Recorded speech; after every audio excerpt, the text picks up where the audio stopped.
तो ये है मेरे पास लॉगिटेक कंपनी का कीबोर्ड और इसे मैं अनबॉक्सिंग करूँगा और दिखाऊंगा इसके बटन कैसे हैं, कैसा देखने में लगता है, कितना सॉफ्ट है, कैसा है, इसका लुक कैसा है। तो चलिए शुरू करते हैं। अनबॉक्सिंग कर रहा हूँ। देखिए मैं कैसे करके दिखाता हूँ ओपन करके। ये देखिए मैंने रख दिया मेज पर और ये यहाँ से खोला, ये ओपन हो गया। ये आप देख रहे हो ओपन हो गया।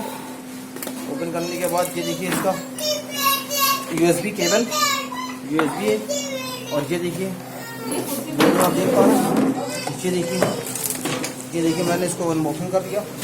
कैसा लगा ये देखने में? बढ़िया है। और ये अनबॉक्सिंग करने के बाद मैं इसको लैपटॉप से इसको ऐड करूँगा, वो भी दिखाऊंगा आपको लैपटॉप पे कैसा काम करता है, कैसा वर्क करता है, कैसा है ये। और इसकी कीज़ वगैरह बहुत अच्छी लग रही है, बहुत सॉफ्ट है, दबाने पर बहुत अच्छी कीज़ है इसकी।